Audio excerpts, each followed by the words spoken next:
Local Planning Agency. It's June 4th. It is now 6:30. Can we please have a roll call? Yes. Present tonight, we have Darrell Lopez, Lawrence Wright, Curtis Gashlin, Todd Sykes, Kristen Swetland, and absent is Emma Reichert. Thank you. Can we make sure we turn off our cell phones or put them on silent or vibrate, please? I'd like to take this opportunity before we move on is to thank Ms. Moore for her years of service to this board. She'll be greatly missed, and we have big shoes to fill in her place when she's gone, now that she is gone, so I wish her the best in her future. The next order of business is to elect a new chair. So is there any nominations for a chair? Mr. Chair, Yes. I'd like to nominate you, Darrell Lopez, as chair of the Land Planning Agency. Is there a second? I second that motion. Okay. Any others? Seeing none. All in favor? Aye. All opposed? Carries. Congratulations. I guess now we have to elect a vice chair. Any motions for a vice chair?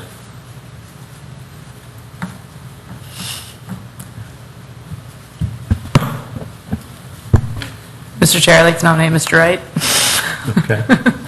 I second that motion. Very good. Any others? Who seconded that?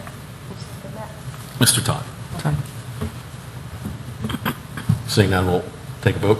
All those in favor? Aye. Carries. Thank you. Should we change So tags? we're going to go vice chairless. All right, so the next order of business is approval of minutes. What's the pleasure?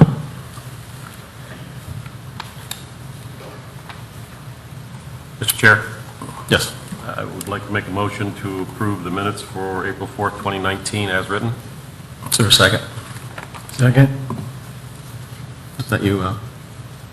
Who seconded it? Mr. Gashill. Mr. Gaston. Thank you. Any conversation, discussion? Not seeing none. We take a vote. All those in favor say aye. Aye. No opposed. Motion carries. Got to be right for the video. Got to be right for the video, is that right? Which one are you? Next order of business is public comments. If anyone's here for a public comment, now is the time. If you've filled out a part, you can welcome fill one out. Seeing none, we'll close that. We'll go to public hearing item, ordinance number 1684. Is the applicant here? If you'll step up, state your name and address. Name is Calvin Middlebrooks. It's for the address of 1901 West State Road 426. Okay. Tell us what you're looking for. Oh, sorry. I thought you were going to ask questions. No, you got to tell us what your project is first, and then we'll... Gotcha. Well, we're just trying to, I guess, get into the city. We're not trying to change any of the current zoning or planning or anything like that. It's a place of worship, so we're just trying to keep that, but actually in the city. Okay. Any questions from the board?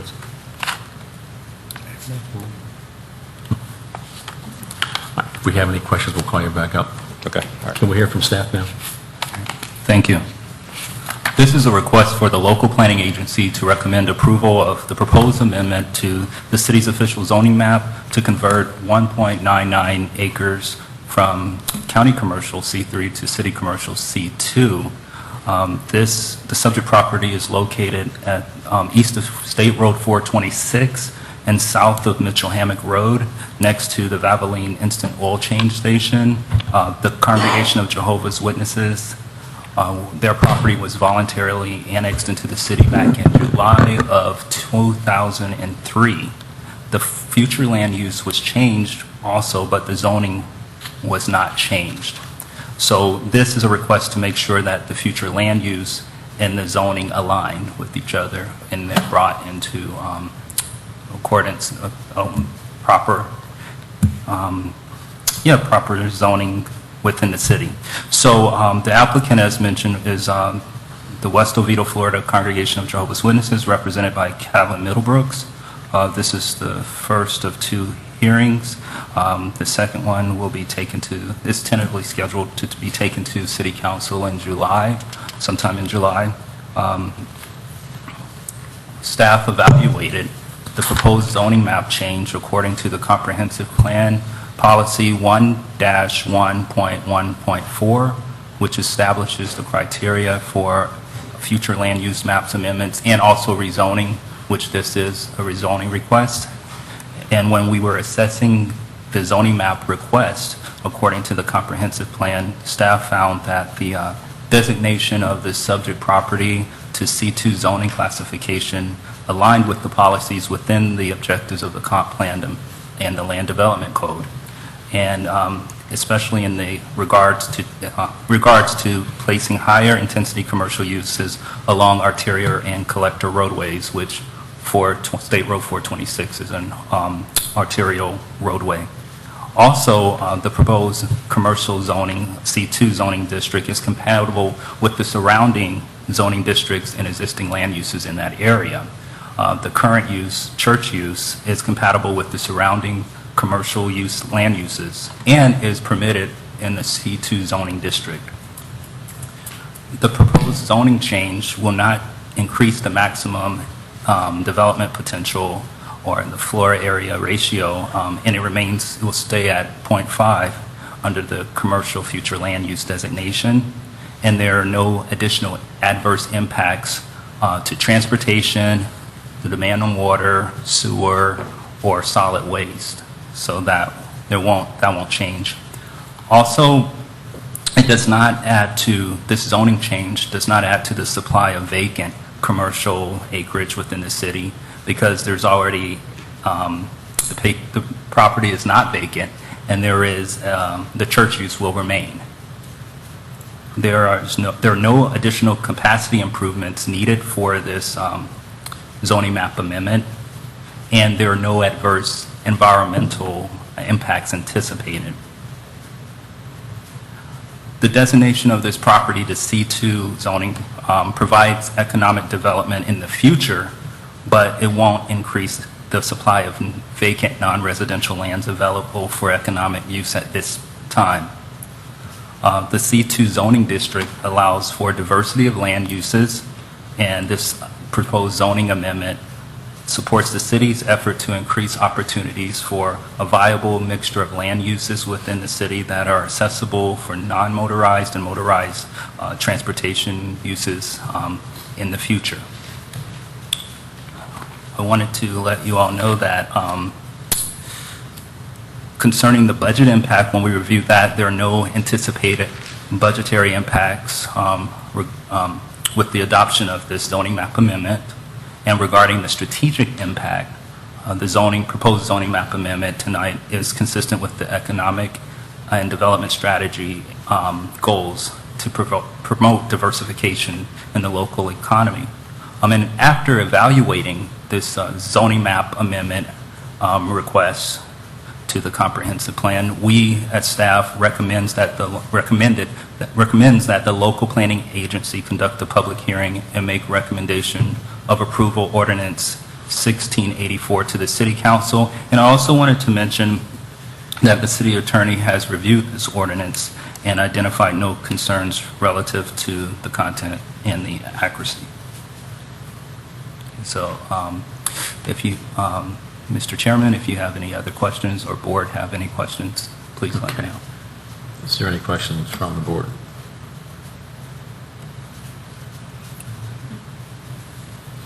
No. Seeing no questions, what is the pleasure? Oh, is there any comments for public comment? Seeing none. Recommendations from the board?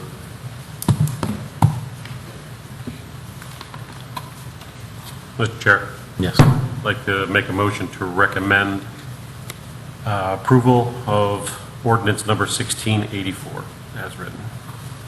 Okay. Is there a second? Second. All right, we have a second. Is there any discussion? Seeing no discussion, we'll take a vote. All those in favor? Aye. Aye. All opposed? Motion carries. I guess you'll be going to City Council July 1st, is that correct? Is it, I think, July 15th? Huh? The 15th. Thank you and good luck. Thank you.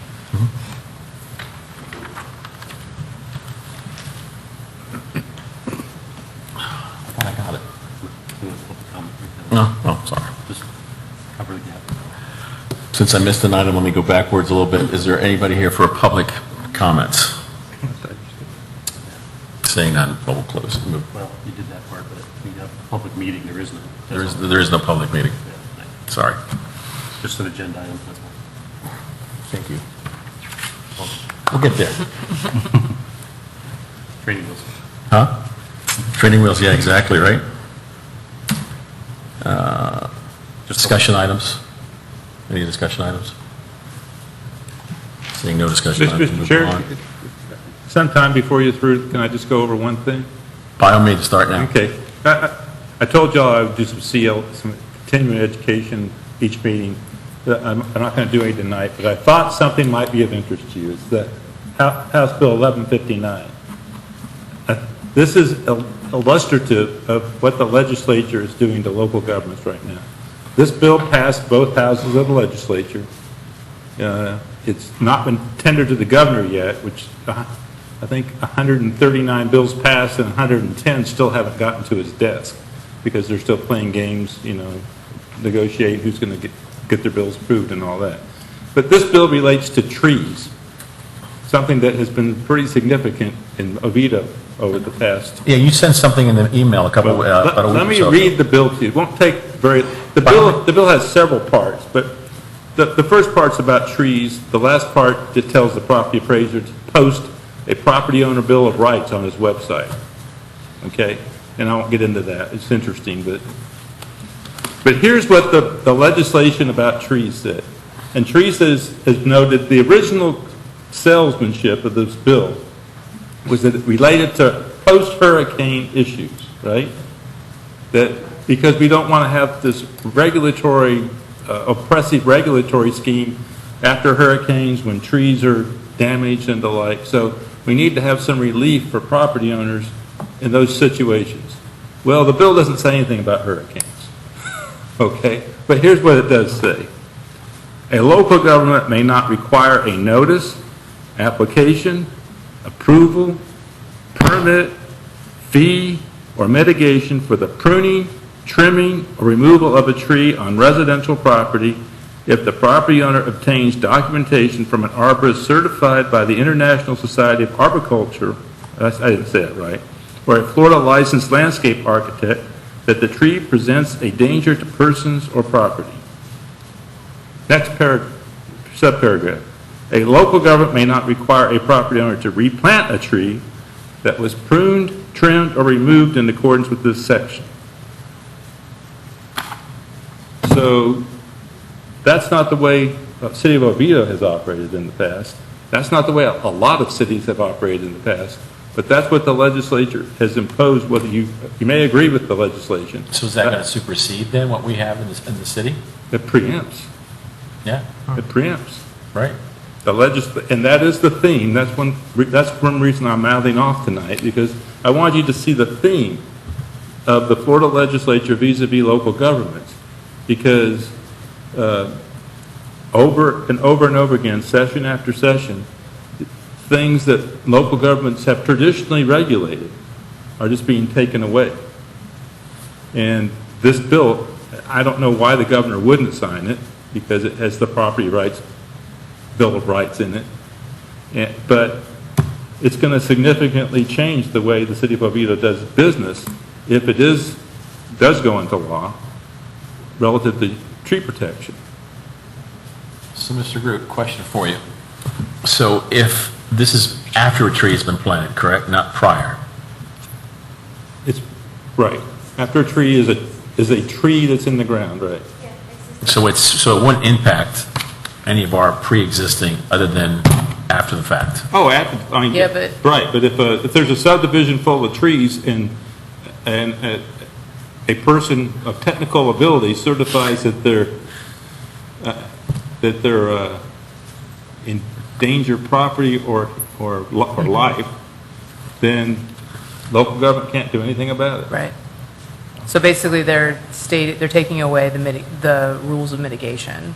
That's which right. is very unfortunate. Because the normal process Very now, unfortunate. I want to take a tree down, I apply to do that.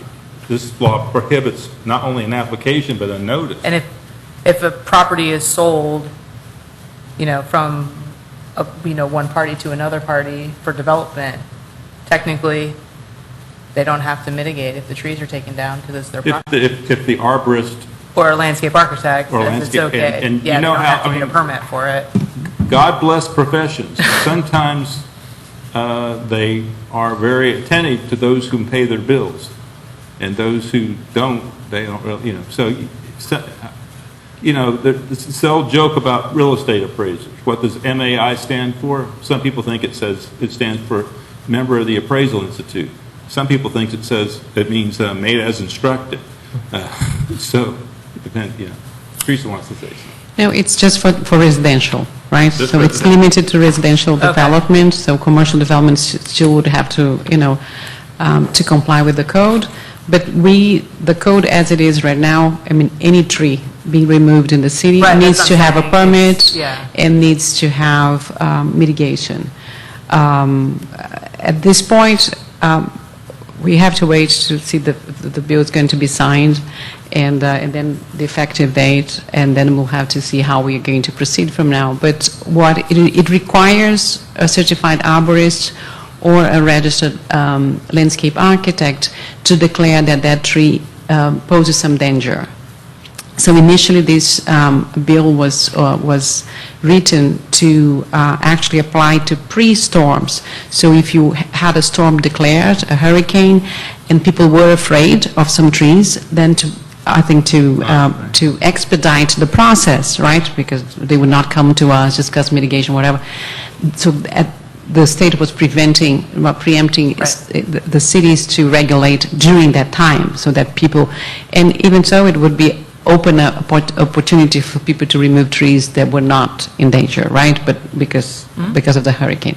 Now, what it ended being passed is one that is not linked to the hurricane, and but we have to have someone, declare that there is danger. So we kind of are limited to, And my first instinct was reading it, and I read it wrong the first time, and we were discussing it on a nationwide attorneys forum, but the Florida attorneys got involved. But my first reading was, oh, well, that's going to be interesting because maybe the city could hire an arborist, and then the developer has an arborist or the property owner, and then you have a hearing in front of a board like you, and then you decide based upon, But then an attorney emailed me and said, well, it says you can't even have a notice. It doesn't just say application, it says you can't require a notice. So the consensus now is you can't even contest it as long as the property owner says, here's what my professional signed, you can't contest well, it. and this is the detail that we have to figure out. If we cannot notify and we cannot, could enforce, how we're going to check if the person has, what is required by the statute. And it's interesting because the city never prevented anyone from removing trees from the property, right, in danger or not in danger. The only thing that they would have to come and request a permit, and then there would be a mitigation, a restoration, because we like trees, so we want to preserve, In a question, in the way it's written, then, is that, so hypothetically, we have a vacant piece of property that is wooded, and they have to go through a permit. Do we have any process right now for, we identify, we require that they go through the process, identify which ones they are going to remove, mitigation, but the ones on the peripheral, ones that they save, that are designated for safety, do we have anything that protects those during the process? Meaning, so they've identified that they're going to save X amount of trees. Well, then they decide to go ahead and build the home right next to the tree. They build it, it's successful, and at the end of the day, the homeowner comes back and says, this home is a danger to me because it's too close to my house, and now we have no recourse. There's even a broader view than that. I have 10 acres zone residential, and I get a certification that those trees on my property, they're diseased. Yeah. I mean, again, All 10 acres. there is that possibility that someone is, like I said, would morally or unethically, in a sense, basically just en masse, just say they're all, Yeah. and, they're all damaged or Yeah, it removes a control that is an important control for the city, right? Because It's, the truth is that people sometimes want to remove their own tree on their lot, but if everybody removes all the trees, people will complain, right? Because it's not going to be the same city. the key So, is that there's no mitigation plan. yeah, There's mitigation that's required now for residential and as there well is as commercial. mitigation, yeah. This is taking away any type of mitigation that would be required for any type, so it wouldn't matter if they save those trees or not. Yeah, that's kind of what I was looking at, because right now, we have a process where we, from a city, we can say, okay, you're going to take all these, and they would be mitigated, with the exception that somebody came in and said every tree on this lot is diseased, they all got to come down. But if they did go through the process, and they obviously identified some trees that were of magnitude that would require heavier mitigation, they could say, okay, we're going to salvage this, but then, build right next to it, and then it's dying, and then we have no mitigated rights to it at that point. I mean, they could do that legally, I guess, at that point. I just wanted to bring it to your attention because that's what's happening to local governments, and this is probably a pretty classic example. And my view, well, whatever it matters, is what seems to be happening is something happens in some senator or representative's district that really gourds them. And then they go to Tallahassee and they say, well, I didn't like what happened there, so let's preempt it statewide. And then you see the results, whether it's trees or plastic straws, although the governor vetoed the banning of local government plastic straws, which was a good thing. He vetoed that. But it passed initially. So let's assume, like you said, there isn't any reason necessarily that this wouldn't get signed. Then what does the city do? Well, we got to take a year to go through and adjust to try to, there's two ways we can do. One way to kill a piece of legislation is to love it to death and put so much stuff in there that not everybody will agree to it. One way to make sure your legislation passes is put, something that's sacrosanct in the legislation so it won't get vetoed. Well, Section 3 is the Property Owner Bill of Rights. So you're the governor and you veto the tree part, you've also vetoed the property. There was a lot of amendments on last year's election that combined those kind of items together. So. Bundling, yes, sir. Anyway, I just thought you'd be interested in that. Interesting. Thank you, Mr. Root. Any other discussion items? Future meeting dates, Tuesday, June 18th, Tuesday, July 2nd, and Tuesday, July 16th. Are there any things coming up on those dates? June 18th, sure. The which one? June 18th. 18th? A master land use plan and development agreement. Okay. Just for reference, I'm traveling again, but I'm returning July 2nd, so I'm not sure what my return time is, but so I'm assuming I'm available. Well, it looks like the 18th is the big one, so you need to be I here. don't leave till the 21st, so I'm good. You're covered. Any other travel dates? None? Okay. Motion for adjournment? Motion to adjourn. Second? All right, thank you. All in favor? Aye. All right. We're adjourned. That was not very.